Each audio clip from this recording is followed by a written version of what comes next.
بسم اللہ الرحمن الرحیم۔ السلام علیکم میرے پاکستانیوں، میں آج وہ سچ آپ کے سامنے رکھنے جا رہا ہوں جو اس وقت اڈیالہ جیل کی سلاخوں کے پیچھے عمران خان نے کہا اور جسے میڈیا دبانے کی پوری کوشش کر رہا ہے۔ عمران خان جو اس وقت قوم کے ضمیر کی علامت بن چکے ہیں، ایک ہفتے کی قید تنہائی کے بعد اپنے اہل خانہ سے جو بات چیت کرتے ہیں وہ نہ صرف سیاسی بصیرت کی عکاسی ہے بلکہ پاکستان کے موجودہ حالات پر ایک حقیقت پسندانہ تجزیہ ہے۔ تو آئیے دیکھتے ہیں عمران خان صاحب کیا کہہ رہے ہیں اپنے اس پیغام میں۔ عالمی حالات کی وجہ سے میں نے اپنی پارٹی کو تحریک 2 ہفتے کے لیے مؤخر کرنے کی ہدایت کی ہے۔ موجودہ عالمی حالات کے اثرات پاکستان پر بھی آئیں گے، بلکہ آ رہے ہیں۔ ایسے حالات میں قوم کو متحد ہونے کی ضرورت ہے۔ خیبر پختونخوا کا بجٹ تو پیش کرنا ہی تھا۔ بجٹ پاس کرنے سے پہلے مشاورت کے لیے علی امین، عمر ایوب، مزمل، اسلم، تیمور جگڑا اور شبلی فراز مجھے بریفنگ دیں گے، تب ہی بجٹ پاس ہوگا۔ وفاقی بجٹ مکمل طور پر اشرافیہ کا بجٹ ہے، جن کے اثاثے باہر ہیں، ان پر کوئی اثر نہیں پڑے گا۔ اس بجٹ کا سارا بوجھ عام عوام، تنخواہ دار طبقے اور کسان پر پڑے گا۔ صرف نواز شریف اور زرداری کے اثاثے باہر نہیں بلکہ ان کے وزراء کے بھی اثاثے باہر ہیں۔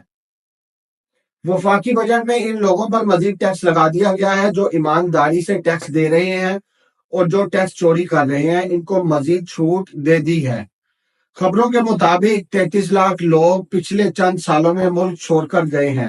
ان میں سے بیشتر اپنی کوئی مالیت اور اثاثے ساتھ لے کر گئے ہوں گے۔ یہ صرف برین ڈرین نہیں بلکہ ملکی پیسہ بھی باہر جا رہا ہے، کیونکہ یہاں کسی کو تحفظ فراہم نہیں ہے۔ جس کے پاس 3 سال پہلے 50,000 روپے تھے، آج اس کی حیثیت بمشکل 20,000 ہے۔ یہ 60% مہنگائی ہے۔ کرونا جیسی عالمی وبا اور عالمی معاشی بحران میں ہمارے معاشی اعداد و شمار دیکھیں اور آج دیکھیں، زمین آسمان کا فرق ہے، کیونکہ ہماری ساری پالیسیز پاکستان کی بہتری اور ترقی کے لیے تھی۔ جب رول آف لا نہ رہے تو جمہوریت ختم ہو جاتی ہے، نا انصافی مزید بڑھتی ہے، جس کے باعث دہشت گردی میں بھی اضافہ ہوتا ہے۔ اس سے معیشت مزید نیچے آتی ہے اور لوگوں میں مایوسی مزید پھیلتی ہے۔ تو ناظرین، یہ تھا عمران خان صاحب کا ایک اہم پیغام۔ عمران خان صاحب نے قید تنہائی میں رہ کر بھی جو بات کی ہے وہ ایک قیدی نہیں، ایک لیڈر کی آواز ہے۔ کیا کوئی اور لیڈر ہے جو جیل میں ہو لیکن اپنی پارٹی کی تحریک کو عالمی حالات کے تناظر میں مؤخر کرے؟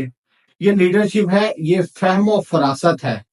وفاقی بجٹ پر ان کا تبصرہ حقیقت ہے۔ آپ آج بازار میں چلے جائیں، ایک غریب مزدور، تنخواہ دار طبقہ، کسان، سب کی چیخیں نکل گئی ہیں، لیکن اشرافیہ کے بچے آج بھی لندن اور دبئی میں موج کر رہے ہیں۔ ناظرین، آپ چلتے ہیں اصل نقطے پر۔ خبر گرم ہے کہ جنرل عاصم منیر امریکہ گئے اور ڈونلڈ ٹرمپ سے ملاقات کی۔ سوال یہ ہے، کیا یہ وزیر اعظم کا کام نہیں تھا؟ کیا کسی فوجی جنرل کو یہ اختیار ہے کہ وہ امریکہ کے صدر سے پاکستان کی خارجہ پالیسی پر بات کرے؟ اگر آپ سمجھتے ہیں کہ شہباز شریف، بلاول اور یہ سلیکٹڈ ٹولہ اس قابل نہیں ہے، تو پھر آپ نے ہی تو ان کو الیکشن چرا کر جعلی مینڈیٹ سے اقتدار میں لایا تھا۔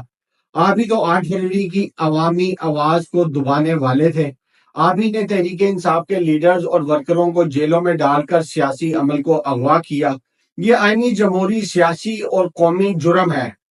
پاکستانیوں، جب تک ملک میں انصاف کا بول بالا نہیں ہوتا، جب تک ووٹ کی عزت بحال نہیں ہوتی، جب تک آئین و قانون کی بالادستی نہیں آتی، تب تک معیشت بھی ڈوبے گی، قوم بھی بکھرے گی، اور عالمی سطح پر ہماری بے توقیدی بڑھتی جائے گی۔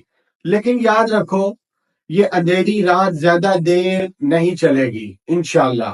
عمران خان کی قربانی، قید، صبر، یہ سب ضائع نہیں جائے گا، انشاءاللہ۔ وہ وقت دور نہیں جب عوام کی آواز بلند ہوگی اور ان لٹیروں، غاصبوں اور جھوٹے منصفوں کو جواب دینا ہوگا، انشاءاللہ۔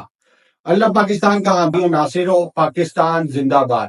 تو ناظرین، اب تک کے لیے بس اتنا ہی۔ میں حامد مظفر منہاس، STV7 اردو آسٹریلیا سے۔ مزید ایسی تازہ ترین خبروں اور اپڈیٹس کے لیے ہمارے چینل کے ساتھ جڑے رہیں۔ تب تک کے لیے اللہ حافظ۔ السلام علیکم ورحمۃ اللہ وبرکاتہ۔